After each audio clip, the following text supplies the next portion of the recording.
Right. तो doctor वली, अब देखिए दो तरीके हो सकते हैं। एक तो ये तरीका कि आप अपने नियम कानून कायदे ऐसे बना दें, जैसे जितना मुझे आइडिया है कि जो दूसरे देश है वहां तो पहली बात आदमी डॉक्टर से इतनी आसानी से नहीं मिल सकता, वहां तो हेल्थ प्रैक्टिशनर्स होते हैं जिनको जाके आप प्राइमरली सर्दी खांसी दिखाते हैं, डॉक्टर तो बहुत बाद में आता है। और मजाल है कि वो आपको गोली दवाइयां लिख दें, प्राइमरली वो आपको गर्म पानी से ठीक करने की कोशिश करेंगे, लेकिन हमारे यहाँ ये प्रैक्टिसेस नहीं हैं। तो क्या हमें हमारा पूरा फ्रेमवर्क ठीक करना होगा? मेरा मूल सवाल ये है कि बात चाहे मोटापे की हो, चाहे बात फिर ये दवाइयाँ लेने की हो, बैक्टीरियल एंटीवायरल्स लेने की हो, क्या सिर्फ अवेयरनेस से बात बन जाएगी इतने बड़े देश के अंदर, या हमें इसके लिए कुछ एक फ्रेमवर्क बनाना पड़ेगा? बिल्कुल ठीक है भट्ट साहब। देखिए, अभी बैठे बैठे मैंने 5 S लिख लिए: stress, smoking, sleep, salt intake, saturated fat. अब बच्चे रात को 2 बजे जो खाना मंगा रहे हैं उनको अम्मा कैसे रोकेगी? अम्मा तो सो रही है, पिताजी सो रहे हैं, बच्चे ने ऑनलाइन ऑर्डर दिया और 2 बजे रात के पिज्जा आ गया। सुबह को उनको खाली डिब्बा देखने को मिलता है। तो अब इन बच्चों को कौन समझाए कि मम्मी के हाथ का खाना खाओ? उसमें मजा नहीं होता, उनको मजा नहीं आता, जी भर जाता है। तो कहीं ना कहीं हमें इसमें इनोवेशन करने पड़ेंगे। अपनी घर के रूटीन में, अपने घर के खाने में बच्चों से उनकी पसंद पूछनी पड़ेगी, बच्चे क्या चाहते हैं। कभी कभी उनको अपने साथ बाहर भी ले जाके खाना अपने सुपरविजन में अपने टाइम पे शाम को खिलाना पड़ेगा, ताकि वो रात को 2 बजे न खाएं। अब अल्कोहल भी एक बड़ा मसला बन गया है हमारे देश में, जो पहले इतना बड़ा मसला नहीं था। आपने मोटापे की बात करी तो उसका तोड़ मोदी जी पहले ही मोटा आटा बता चुके हैं, श्री अन्न बता चुके हैं। कोई आदमी वॉक करने को राजी नहीं है, एक्सरसाइज करने को तैयार नहीं है। मैं अभी की आधे घंटे पहले की बात बता रहा हूं, और I will name that lady. She is mother of our lawyer Mahmood प्राचा।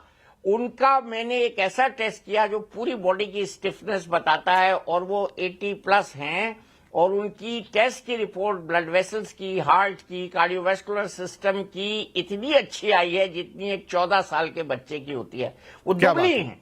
सो सारी बीमारियों का जड़ जो है वो मोटापा है। मेरे सामने एक लेडी बैठी है, ये बास्केटबॉल प्लेयर हैं, ये थोड़ा सा मेरे बगल में आएंगी, ये आपको मिलेंगी। She is a mother of 2 children.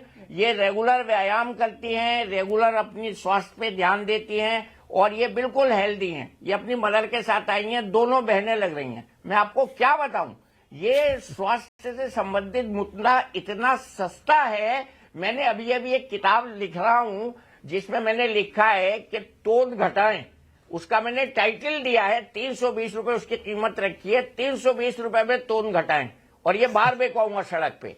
हर आदमी तोंद घटाना चाहता है, लेकिन कैसे घटेगी? ये 50 क्रंचेस रोज करके घट जाएगी। ये आपको मीठा बंद करने से घट जाएगी। ये रात का खाना जल्दी खाने से घट जाएगी। ये जंक फूड छोड़ने से घट जाएगी। खाली तोंद कम हो जाएगा इंडिया में लोगों की। Health standard will go up by 55% to 60%। Doctor Sarin कहते हैं दारू मत पियो, हम लोग किताबों में ढूंढते हैं 2 पैग रेड वाइन के अलाउड हैं। क्यों पीना चाहते हैं? हर एक आदमी के पेट में दारू बनती है जो हम खाना खाते हैं, उसकी कार्बोहाइड्रेट का एंड प्रोडक्ट C2H5 अल्कोहल होता है। तो अभी क्या है, कार्ब्स ज्यादा खा रहे हैं हम लोग, प्रोटीन कम खा रहे हैं। अभी अंडों में भी मिलावट का जिक्र हो गया। अब क्या खाए आदमी, ये भी तो मुसीबत है।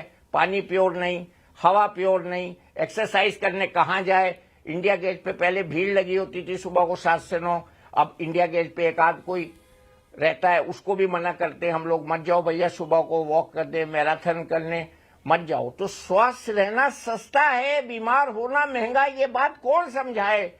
जी, यही स्वस्थ रहना सस्ता है, राइट, सस्ता है, प्राइसलेस है।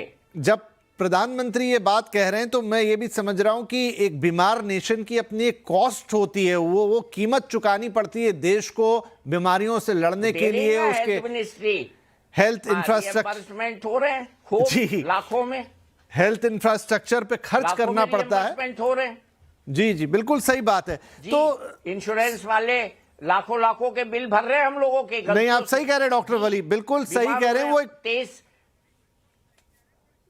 पूरा धंधा बन गया एक। खैर उस पे आते हैं। तो हाँ जी, मेरे पूरी पास कर लीजिए बात। रिपोर्ट टंगी है दीवार में। 23 साल के बच्चे को बाईपास हो चुका है। ये उसकी एंजियोग्राफी की रिपोर्ट फ्रेम करा के मैंने लगाई हुई है ताकि लोगों को शिक्षा दूं। और एक 92 साल के बूढ़े आदमी की रिपोर्ट भी लगा रखी है इसके साथ, जो 14 किलोमीटर वॉक करता है, हफ्ते में 3 दिन वॉक करता है, और वो रिपोर्ट में उसकी कोरोनरी आर्टरीज नॉर्मल है। मेरे पास एग्जाम्पल्स हैं, मैं ट्रीट करता हूं लोगों को। बिल्कुल सही कह रहे हैं आप डॉक्टर वली, लेकिन वही मेरा सवाल कि मैं सिमरत के पास अब लेके जाता हूं। बिल्कुल सही, और ऐसे ही हार्ट सबके हों एकदम क्लीन नीट कि किसी को जरूरत ना पड़े। सिमरत, बड़ी एक हम कैच 22 सिचुएशन में फंस गए हैं जहां लाइफस्टाइल ऐसे हो गए हैं जिसमें फास्ट फूड घुस गया है, पैकेज फूड घुस गया है, और बहुत सारी चीजें उसमें एंटर कर गई है, जबकि उल्टा है। आपको घर का खाना चाहिए, क्लीन फूड चाहिए, अच्छी चीजें। अब तो पता भी है कि क्या खाना है, मोटा अनाज और तमाम चीजें, मिलेट्स वगैरह सब कुछ, लेकिन प्रैक्टिकलिटी में वो नहीं आ पाता, और आप वही ऑयल बेस्ड चीजें खाते हैं या फिर पैकेज फूड खाते हैं, और वो आपको लगातार बीमार करता है, और ऊपर से नो एक्सरसाइज। क्या कोई तोड़ है? मतलब इसका तोड़ कैसे होगा? क्या ये आप अपने आप को किसी बहुत हार्ड रिजीम में डालें, या क्या करें, या फिर डॉक्टर वली के पास भेजें, या आपके पास भेजें, या प्रधानमंत्री जी का भाषण बार बार सुनाएं? देखिए विपिन जी, ये बहुत आसान है। अच्छा खाने का ना कोई नुकसान नहीं होता, लेकिन लोगों को बस यही समझ में नहीं आता। अगर हमें उन्हें कहा जाता है कि तुम्हें अच्छा खाना है, तो उनको ऐसा लगना शुरू हो जाता है कि अच्छा हमें डाइट करनी है।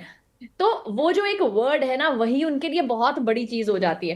तो हमारी, अगर हम लोगों ने वेस्टर्न कंट्रीज में से फास्ट फूड ले लिया, आसान चीजें ले ली, पैकेट फूड ले लिया, हमारे इंडिया में नहीं था। हमारे इंडिया में हमेशा घर पे ही खाना बनाया जाता था, घर पे ही दाल चावल बनते थे, खिचड़ी बनती थी, रोटी बनती थी। लेकिन बाहर के वेस्टर्न कंट्री से हमने ये चीज तो ले ली कि अगर हम वर्किंग हैं तो हमें आसान फूड कैसे खाना है। बट प्रॉब्लम ये है कि वेस्टर्न कंट्रीज वाले हर टाइम चलते हैं, वो एक्सरसाइज करते हैं, उनकी वॉकिंग बहुत है, लेकिन हमारे यहाँ पे वॉक नहीं है। हमारा जो खाना है उसमें कार्ब्स बहुत ज्यादा है।